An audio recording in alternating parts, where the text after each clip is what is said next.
Knockout is the most challenging way to win, but some boxing prodigies just know better.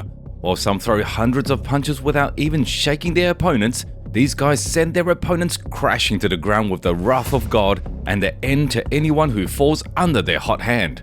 Fortunately, there are really few of such death angels, but we know one of them all too well. Gervonta Davis rightfully tops almost all compilations of the best punchers, and today we'll go through his entire career, witnessing every knockout he has gifted to his fans. Friends, today's video will be dedicated to all the remaining knockouts of Gervonta Davis. Please don't forget to like, comment with 4 words, and subscribe to never miss new videos. And we're starting. Let's go! Number 1. Ricky Dulé. Davis's first registered professional ring fight took place on February 22, 2013. At that time, the Tank was a youngster with a deadly amateur base and high ambitions, but by the end of the year, his record was 6-0 with a 100% finish rate, an upgrade to 9-0, and the first decision win was expected in 2014.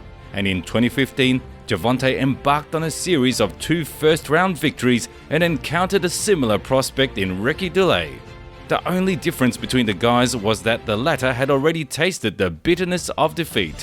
While Ricky was stepping into the ring to box, Gervonta was getting ready to smash. After the first left hook, Dulé's confidence hit the bottom faster than the Titanic. Gervonta added a couple of hefty body blows, which caused his opponent to get even more nervous and retreat. At one point, the Tank threw a straight punch and Ricky ducked, but still got hit and was counted a knockout. The situation was not the most unambiguous, but the next left hook became the final one. The Tank so generously bestowed his power on his opponent that he could not answer the referee's question and the fight was stopped. Number 2. Cristobal Cruz. Gervonta went on a streak of 3 consecutive first-round knockouts, and his hype train confidently set off on the rails that would lead him to future titles. However, more spectacular victories were needed before that. Less than 2 months after demolishing prospect Nunes, the Tank landed a contract to fight a true veteran of the super featherweight division. I don't even know where Floyd got Cristobal Cruz from, a dinosaur whose career started way back in 1992. Over the years, this veteran had been written off as scrap metal multiple times, but in 2008, he even became the IBF champion, although he was not. Number 3. Luis Sanchez. Cruz became the first former champion with whom the Tank had an opportunity to share the ring.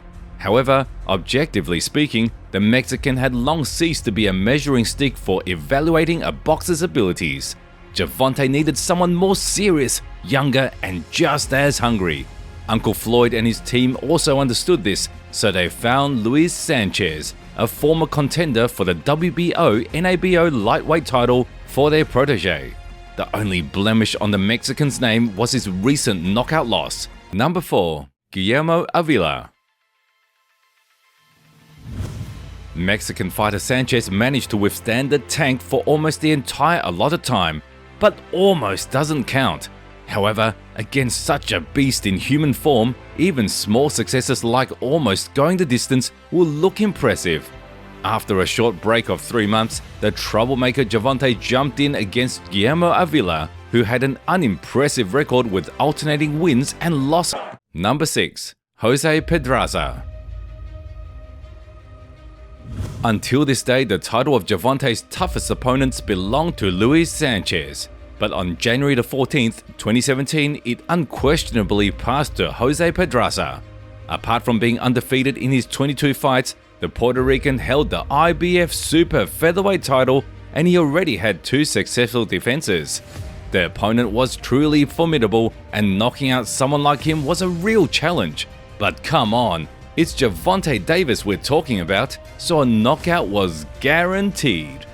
This time standing opposite the Tank was his compatriot, who followed a completely different style. While the Baltimore maniac with bazooka-like punches or his semi-legendary uppercuts, Pedraza worked with a classic scheme, focusing on jabs and trying to be the one applying pressure, but it was clearly not working well. Gervonta brutally overwhelmed his opponent, especially in close range, where the Puerto Rican absorbed shots that should never be taken. In the fourth round, the Tank teased the champion for the weakness of his punches and then showed him how it should be done. Over time, Jose started absorbing even more punishment, but he still held on. However, in the seventh round, a rocket-like hook put an end to his championship reign.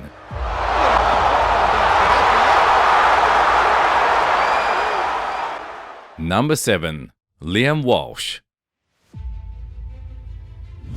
With titanic confidence, the Tank claimed his first title in his career and became the best boxer in the IBF weight class. With this status, the era of fights with no names vanished into thin air. No one was planning to bring in veterans from the 90s or Mexican fighters with records like 28-18 anymore. It was time for serious guys, if we can say that about Liam Walsh. The Brit came with a pristine record, but he only had a Commonwealth champion title under his belt and he clearly wanted more. Walsh started the encounter as a southpaw but adjusted when he didn't gain an advantage.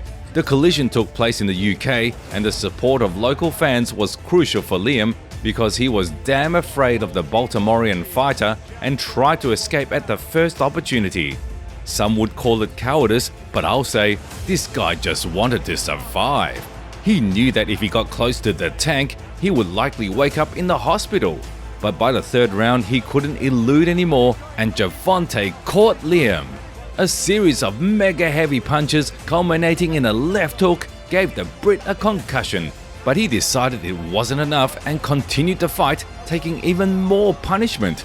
Just a couple of hits were enough for the referee to stop the merciless beating. Number 8. Francisco Fonseca. The defense turned out to be vivid and one-sided. The Tank decapitated the guy in front of his own crowd, and it only added more drama to the knockout. The second defense of Gervonta's belt was scheduled for August the 26th, and Francisco Fonseca, a prospect with almost the same record, was chosen as the opponent. Everything would have been good except the Tank seriously messed up and didn't make weight. For a champion, such a mistake is unforgivable, so Gervonta was immediately stripped off his belt. All that was left for Davis now was to redeem himself against his opponent. The Tank was slower than usual, presumably due to the unsuccessful weight cutting. Against the backdrop of such a performance, Fonseca acted relaxed and even overconfident at times, which the former champion took advantage of to bring him down to earth. It should be noted that the young fighter took punches well and endured a lot that evening, occasionally delivering decent counters but often missing the mark. In the fourth round, Davis beautifully executed a move reminiscent of Roy Jones Jr. and landed an uppercut that could be watched for an eternity. Overall, the dominant fighter in the bout was more than evident. However, we still didn't reach a decision. In round 8, Davis exploded with a couple of combinations displaying snake-like agility and caught his opponent with a powerful left hook. Fonseca's body went limp and he couldn't find the strength to continue. Number 9. Jesus Cuellar. Crying and wiping his tears with the money he got from the knockout, the Tank very soon received another title fight, this time however for the WBA Super Belt. But the opponent, even for not the most prestigious title, was exactly what he needed. Jesus Cuellar had only 2 losses, one of which was in the distant past, and the last one he suffered in his last performance, where the judges made a split decision. Before that, the Argentine had defended his championship belt twice. While Cuellar was jumping... Number 10. Hugo Ruiz. The killer from Baltimore is back on the horse and with a belt on his shoulder. The dominating victory over Cuellar completely overshadowed the shaky clash with Fonseca, and now Gervonta had to confirm his status as the most terrifying boxer in his weight class, and there were plenty of opponents for that.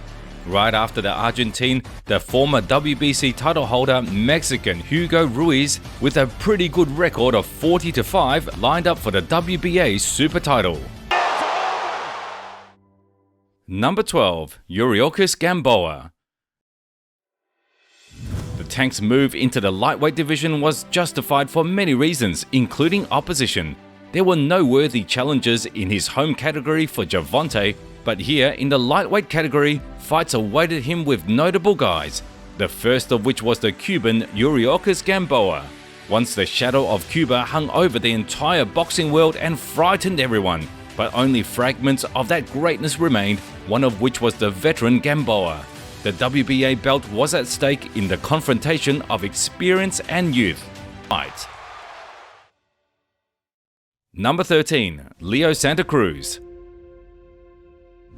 Of course, the Tank with his regalia was the favorite in the fight against the Cuban, but no one thought the confrontation would be so one-sided. Yuriorkis couldn't offer anything to Davis, but then an obvious question arose: who can pose a problem for this guy? There were quite a few candidates for this role, but suddenly there appeared to be the best who Davis had fought to date. Leo Santa Cruz, a 4-division world champion who won 8 title fights. At that time, Terremoto was competing in the super featherweight division, but for the fight with Gervonta, Number 14. Mario Barrios. The victory was hard-fought and laborious. Santa Cruz took rounds and at some moments gave Davis a good beating, but it still wasn't enough. Such a scalp in the Tank's assets added plus 100 to his reputation and legacy. At least, but even that wasn't enough for the champion. In 2021, Mario Barrios became the super lightweight champion. His winning streak counted 26 consecutive fights. Evaluating all the risks, the Knockout Artists team decided that this was the best time to jump up another division and grab the 3rd title in his career. What was Davis' team thinking about, signing a contract to fight this giant? Barrios was taller, with longer arms and good footwork, which became a real disaster. Number 16. Hector Garcia. Before this fight, the life of the Tank was in turmoil. After years of challenges and trash-talking stories, Ryan Garcia signed a contract to fight Gervonta, and it was all supposed to happen in April. But before that day, the champion had to face Hector Garcia, an undefeated and unknown guy from the Dominican Republic. During preparation, the Baltimore native got involved in a horrific domestic violence story and could have been playing basketball in the prison yard in a couple of months, but he was saved. Almost losing his career, Gervonta barely gathered himself and entered the ring. While the Number 17. Ryan Garcia.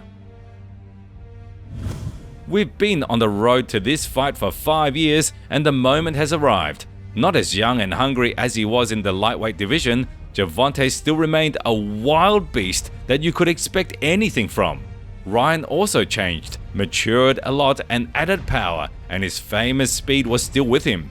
Although the fight was not for the championship according to one of the main versions, there was way more hype around it than any lightweight fight, and it was enticing. Remember that sluggish and not very aggressive Gervonta from the previous fight? This time there. And that's it. Did you like the video? Then be sure to give it a like and subscribe to the channel. Which of Davis's knockouts do you like the most and why? Be sure to share your opinion in the comments.